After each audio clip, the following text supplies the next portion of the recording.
This is very well done. I'm so impressed, and I have been impressed, of course, by the passion that Erica and the students have shown for this project. It's really blown me away from the first time that I learned of the project and met with the last class, at the Cooper House. It has been a thrill to be involved in this small way with it. And for years and years, I was afraid that the wrecking ball would be descending on the Cooper House and all that went with it, in my memory and in the legacy that it would give to the university. And so I'm happy to see that that apparently is not going to happen anytime soon. At the risk of being redundant, let me just talk about the history of that house a little bit. My sister Susan is here, and we were always told by our parents that the house was built about the time of the Civil War and was owned by a milliner in Lexington. It then changed hands a few times, and the university's involvement with the house and with the farm it was on was in the late 1880s, 1890s, as the A&M College moved from Ashland, the home of Henry Clay, to the campus where it is now.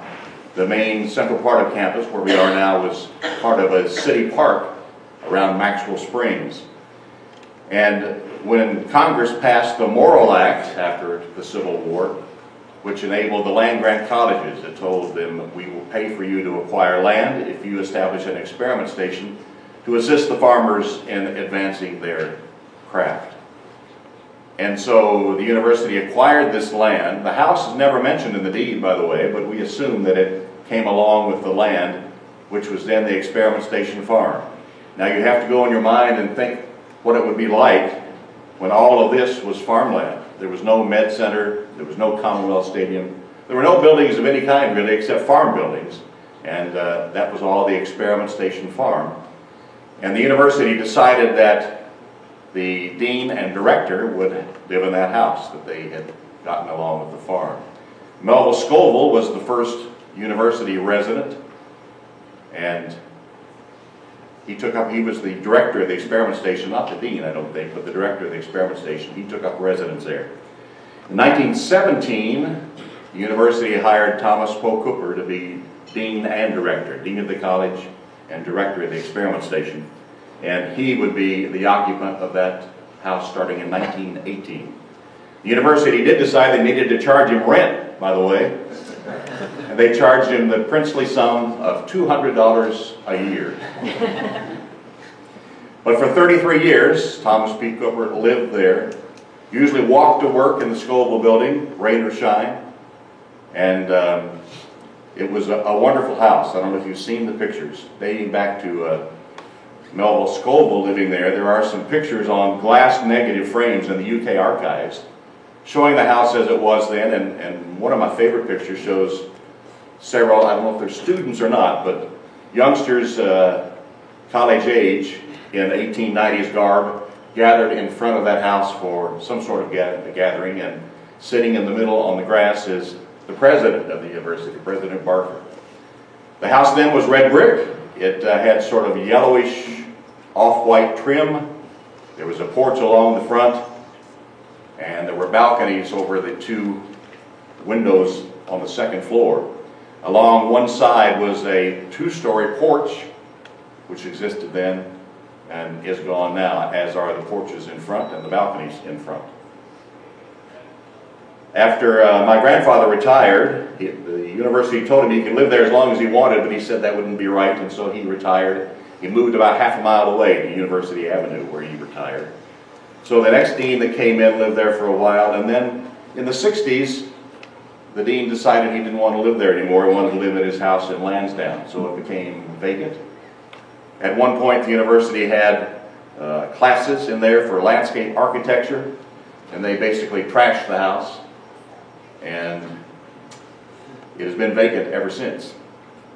Just sitting there waiting for something to be done, or the wrecking ball to arrive, or whatever. Also in the 60s, someone in their infinite wisdom decided to paint the red brick white. Why they did that, I don't know, because it was a beautiful red brick house. So that's where we stand now. It's been there vacant forever. In the inside, it's been reduced down just to the brick and waiting for the next step. My involvement with the house, Thomas P. Cooper, of course, was my grandfather, Susan's grandfather. Susan's a bit younger. She never lived there, but she, of course, made many trips to visit our grandparents. When my dad was in the Army, my mom and I lived there with my grandparents when I was a youngster. And so basically, I grew up on the Experiment Station farm, living in the Cooper house. I have lots of vivid memories of it. The inside of it was beautiful. You've seen some pictures maybe of the spiral staircase with the cherry wood railing. I did slide down it a time or two, but always with someone there to catch me because it looked a little dangerous, and probably was. I don't really remember.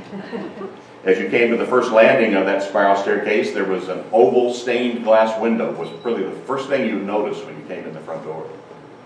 But it was a wonderful old house, had a lot of character to it. The smokehouse that is still there was there, of course. In the back was a garage, which was apparently more than a garage at one point, servants' quarters, I would assume, because I think there was some rooms in it.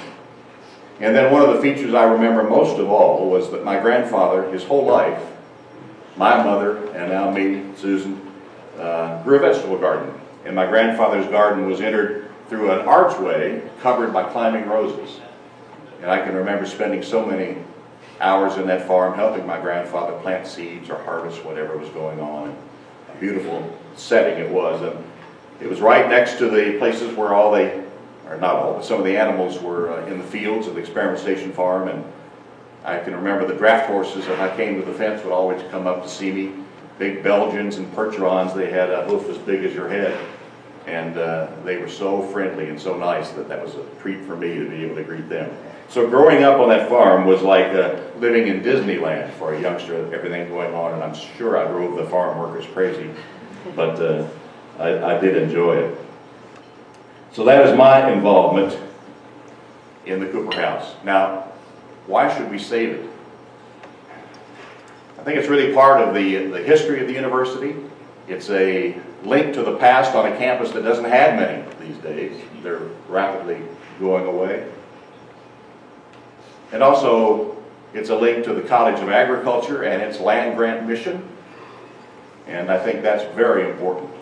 The College of Agriculture, now Agriculture, Food, and Environment, has been at the core of the university for all these years.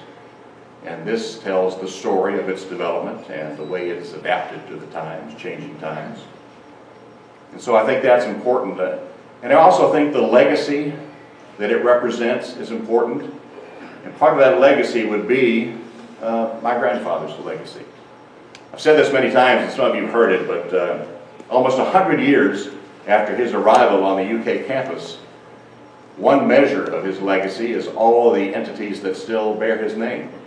Cooper House, Cooper Drive, the Cooper campus of the Community and Technical College, the Cooper Forestry Building, Cooperstown, which was originally built as housing for veterans and recently demolished to make room for a new dormitory, but with a nice plaque there commemorating its existence.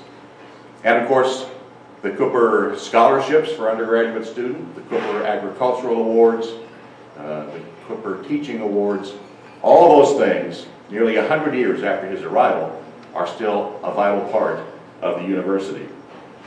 So it's that legacy, I think, that is important to maintain, and I've always thought that it was worth remembering my grandfather in that way, because he meant so much to the College of Agriculture and to the University of Kentucky. He was a great friend of Dr. McVeigh's, the president of UK, and in some of his diaries he talks about times they spent together. The one that I always remember was in the 1920s, at the time of the Scoville, time of the Scopes trial in Tennessee over the teaching of evolution in the schools. He and Dr. McVeigh were down at Maxwell Place sweating out the Kentucky State Legislature, voting on a bill whether or not to allow the teaching of evolution at the University of Kentucky.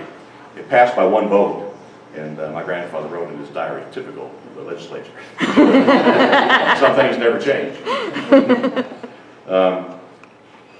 During that time that he was dean, the university commissioned a study of their college, their curriculum, their personnel, and the retired president of the University of Iowa headed the team that came in and did all the interviews and surveys. And in his final report he wrote that, without question, Dean Cooper is the finest Dean of Agriculture in all the United States.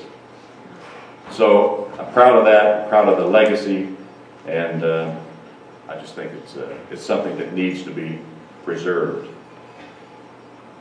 In all the Olympics that I broadcast, one of my most enduring memories is Barcelona 1992, when Derek Redmond, a British runner, took the track for the semifinals in the 400 meters.